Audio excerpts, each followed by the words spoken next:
दुनिया का कितना भी दरिद्र व्यक्ति हो, चाहे दुनिया का कोई व्यक्ति ऐसा हो जिसका कभी व्यापार चलता ही नहीं हो, उसने 50 बार बदल के देख, फैक्ट्री चली नहीं रही, जिस काम को करने के लिए जाते हैं वो काम टल जाता है, आज की जगह कल, कल की जगह परसों, परसों की जगह नरसों, काम होता ही नहीं। बेटा बेटी का संबंध करने जा रहे हैं पर हो, कितना भी दरिद्र से दरिद्र व्यक्ति, कितना भी दीन से दीन व्यक्ति, एक नियम वो अगर अपनी जिंदगी में बना ले, प्रदोष काल में, प्रदोष के समय पर बेलपत्री के वृक्ष के नीचे एक बार जाकर नमन करना, और प्रदोष काल में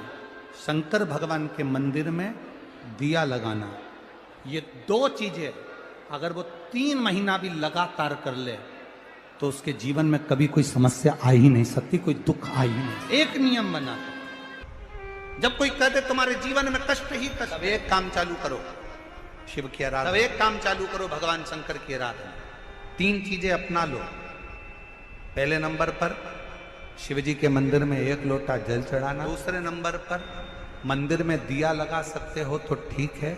नहीं तो कनेर का फूल पीला वाला, देखा है आप लोगों ने? जम के बोलो जरा, पीले कलर का कनेर का फूल प्रदोष काल के समय पर अगर दीप लगा सको तो ठीक है, नहीं तो एक कनेर का फूल पीले कलर का, शिव जी के अशोक सुंदरी का स्पर्श, अशोक सुंदरी वाली जगह मालूम है ना आप लोगों को? फिर से आप समझ लें, ये शिवलिंग जलाधारी, ये चरण, राइट में गणेश जी, लेफ्ट में कार्तिकेय जी, मध्य भाग में जो एक मोटी सी लाइन होती है वो अशोक सुंदरी का स्थान हो, जहां पर शिवलिंग रखा हुआ है ये पार्वती जी का हस्त कमल। शिवलिंग के ऊपर जो कलश में से एक एक बूंद पानी गिरता है वो शंकर जी की 5 लड़कियां, जया, विषहरा, शामली बारी, दौतली,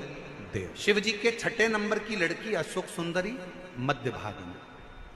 जब एक कनेर का फूल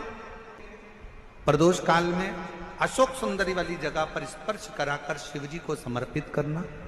3 क्रम है, अगर बन सके तो करो। पहला 1 लोटा जल चढ़ाना, दूसरे नंबर पर अगर बहुत ज्यादा तकलीफ की जिंदगी चल रही हो, बहुत कष्टमय जीवन चल रहा हो और सब ने कह दिया कि तुम्हारी किस्मत में तो धक्के ही लिखे हैं, केवल आप धक्के ही खाओगे, तो 1 कनेर का पुष्प प्रदोष काल में अशोक सुंदरी का स्पर्श कराकर शिवलिंग पर चढ़ाओ और शिव की आराधना और दिल से बाबा को पुकारते रहो, श्री शिवाय नमस्तु, श्री शिवाय नमस्तु। और मेरी जीजियों, मेरे जीजाओं, मेरी बेटियों, बेटाओं, मेरी माताओं, एक बात और आपसे, जब आप पशुपतिनाथ का व्रत करो ना, पशुपति व्रत को अगर आप धारण करो, या सोमवार का व्रत करो, या शिवरात्रि का व्रत करो, या प्रदोष का व्रत करो, या आप शंकर जी के मंदिर में जाकर कोई उपास, कोई व्रत, कोई पूजन कर रहे हो ना,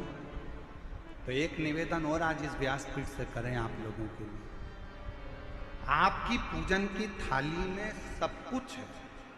सब कुछ, और जो आपके पास में बैठकर पूजन कर रही है उसकी थाली में अगर कोई कमी रह गई है ना, तो शिव महापुराण ये भी कहती है कि शंकर के सामने बैठकर किसी की पूजन की थाली में भी कमी मत देखो,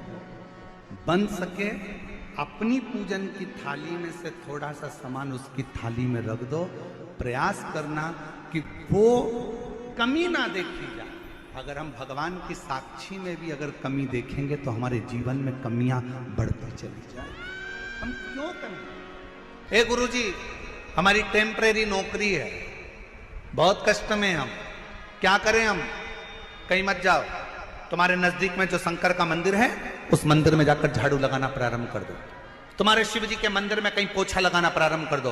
तुम्हारे शंकर के मंदिर में थोड़ा सा चंदन घिसना प्रारंभ कर दो।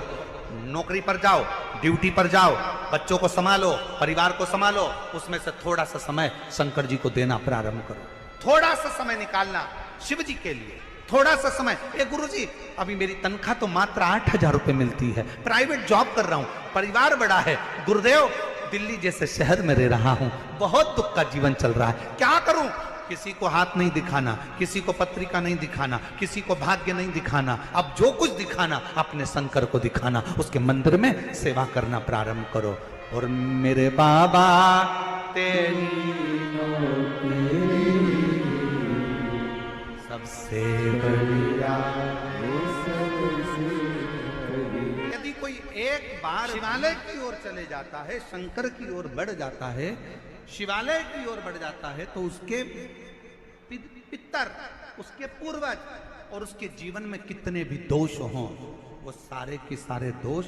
समाप्त होते चले। शायद इसीलिए शिव जी पर चढ़ाया गया एक लोटा जल हमारे घर का पितृ दोष हो चाहे अन्य दोष हो, वो भी समाप्त कर दे।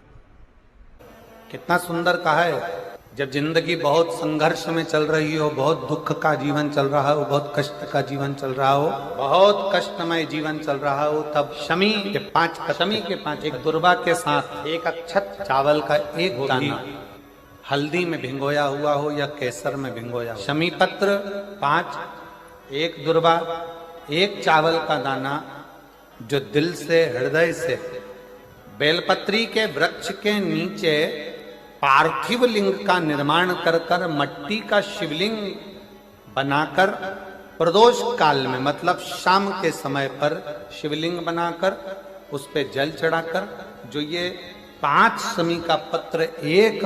दुर्वा और एक चावल का दाना, अपनी कामना कर कर जो दुख चल रहा है बाबा से विनय कर कर एक एक पत्ता जब समर्पित कर दे, फिर एक दुर्वा समर्पित कर दे, फिर एक चावल का दाना समर्पित कर दे और बाबा का वहीं पर पुनः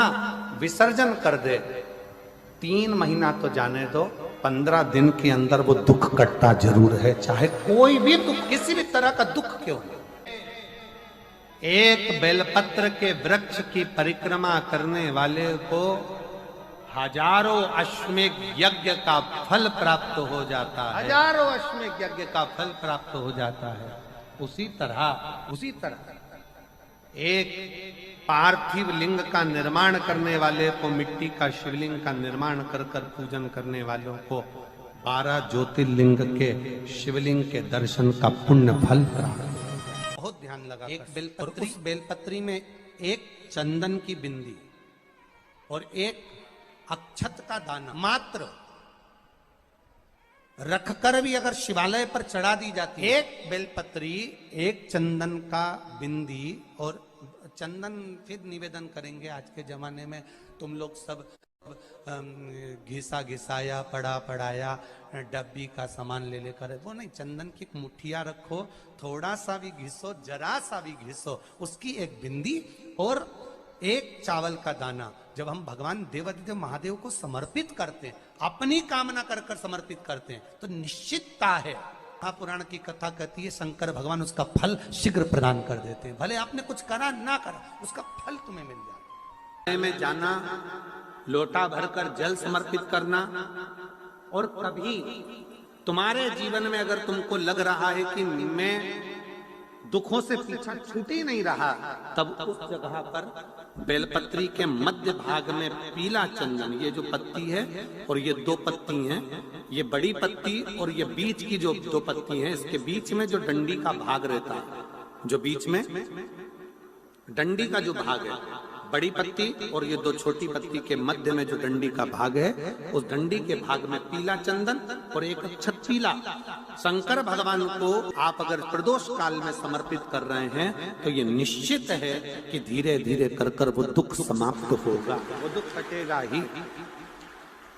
प्रकट वर्णन किया गया शंकर भगवान की आराधना में, शिव की आराधना में, जब तुम्हें लगता है कि तुम्हारा व्यापार नहीं चल रहा, कोई तुम्हें धोखा दे रहा है, लक्ष्मी नहीं आ रही, बहुत चिंता में पड़े हुए हो, बहुत टेंशन में जिंदगी चल रही है, बहुत बीमारियां तुमको घेर ली है और चारों तरफ अंधेरा ही अंधेरा नजर आ रहा है, तुमने विचार करा अब मैं तो मर जाऊं तो अच्छा, मैं सुसाइड कर लूं तो अच्छा, मैं मर जाऊं तो अच्छा, तो मरने से पहले एक काम कर कर देखना, शंकर भगवान की आराधना कर कर देखना, शिव पर एक लोटा जल चढ़ा कर देखना, और ज्यादा चिंता, ज्यादा टेंशन हो तो बेलपत्री के जड़ को घिसकर उसका चंदन बनाकर शंकर को लेपन कर कर उसकी भी आराधना कर कर देखना कि बेल चंदन का फल क्या। बेलपत्र एक बेल, ये कोई बेल पत्र, एक बेल, ये कोई साधारण एक बेल। नीचे की डंडी से लेकर ये दो पत्तियां जहां लगी हैं और दो पत्ती से लेकर ये बीच की जो पत्ती है उसमें जो गैप है, उसमें जो जगह है, दिख रही है आपको? ये दो पत्ती से लेकर बीच की पत्ती के बीच में जो जगह खाली रहती है, 33 कोटि देवी देवताओं विराजमान रहते हैं इस बीच की जगह में।